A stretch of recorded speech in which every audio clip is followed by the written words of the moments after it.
Hai guys, perkenalkan, nama saya Novelia Angel Monica Syanipar. Saya dari kelas 12 akuntansi 1. Sekolah saya di SMK PGRI 31 Legok. Nah, di sini saya akan membahas tentang rencana bisnis untuk memulai usaha yoga studio. Ini bagi para pemula ya guys. Nah, sebelum kita ke rencana-rencana bisnis yang akan dibahas, mungkin dari kalian belum ada yang tahu mengenai apa sih pengertian dari rencana bisnis. Nah, sedikit kita singgung ya guys. Jadi, rencana bisnis adalah panduan kamu untuk memulai dan jalan kamu menuju kesuksesan. Dengan rencana bisnis ini, kamu akan mengetahui cara mengatur studio, mulai dari mana, untuk memilih tempat yang strategis, dan cara kamu mendanainya. Dan kamu juga akan memiliki gagasan tentang berapa banyak uang yang akan kamu hasilkan dari tahun ke tahun, cara menilai kelas kamu, dan cara berkembangnya suatu usaha studio yoga. Nah, sekarang kita masuk ke dalam rencana bisnis yang pertama. Rencana bisnis yang pertama adalah pahami yoga sebelum membuka studio yoga. Nah, alangkah baiknya sebelum kita membuka studio yoga, kita harus tahu dulu nih apa pengertian dari yoga tersebut dan tujuannya. Di sini saya akan jelaskan tentang yoga. Yoga ini adalah suatu olahraga yang cukup populer di masyarakat Indonesia sekarang ini. Olahraga ini berasal dari India, ada sejak ribuan tahun lalu. Yoga modern juga mulai dikenal dunia pada tahun 1893.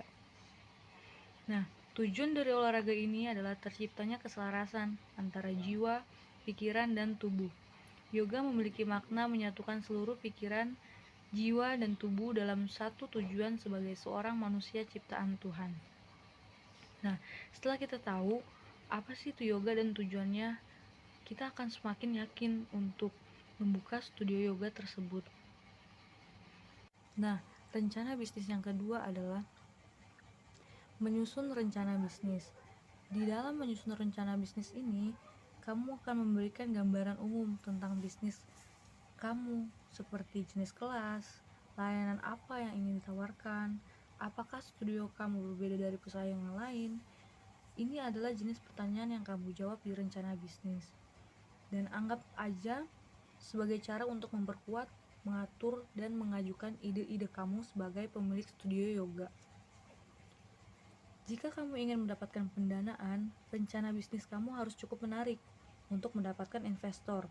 Kamu harus menjelaskan lebih menarik tentang studio yoga yang akan kamu buat dan meyakinkan investor untuk membaca lebih lanjut rencana bisnis yang kamu buat. Yang ketiga, dalam rencana bisnis ada proyeksi keuangan dan pendanaan. Dengan keuangan membantu kamu mengelola pengeluaran dan jika diperlukan, meyakinkan investor untuk mendanai bisnis kamu. Di satu sisi, ini adalah bagian terpenting dari rencana bisnis kamu. Strategi pemasaran memang bagus, tapi tidak satu pun akan bekerja tanpa keuangan yang solid. Keuangan yang solid dalam arti keuangan yang kuat. Dan pendanaan adalah tempat Anda akan menjelaskan bantuan apa yang kamu perlukan, berapa lama kamu akan membutuhkannya, dan apa yang kamu rencanakan untuk memberitahu pihak bank atau investor. Rencana bisnis yang keempat yaitu ada menentukan lokasi untuk studio yoga. Lokasi untuk studio yoga pasti yang tempat yang damai, tidak ada kebisingan, tempat yang nyaman, dan pada intinya lokasi yang memang tidak mengganggu konsentrasi saat melakukan yoga. Rencana bisnis yang kelima yaitu memilih nama studio yoga dan mengurus hak patennya. Nama sangat penting untuk membedakan antara studio yoga milik kamu dengan studio lainnya. Pilihlah nama yang unik dan mudah diingat, namun tetap dapat menggambarkan citra yang ingin disandang studio yoga kamu. Jika kamu sudah menetapkan nama yang tepat, segeralah mengurus hak patennya agar tidak ada penjiplakan atau kesamaan nama di kemudian hari. Kemudian ada rencana bisnis yang keenam. Yang keenam yaitu merekrut pelatih yoga. Pelatih yoga menjadi ujung tombak dalam sebuah bisnis studio yoga. Bukan saja harus menguasai gerakan-gerakan yoga dan seluk-beluk tentangnya. Sebaiknya kamu juga merekrut pelatih yoga dengan kepribadian yang ramah dan menyenangkan. Apalagi kebanyakan dari anggota studio yoga adalah wanita yang sangat mengutamakan perasaan.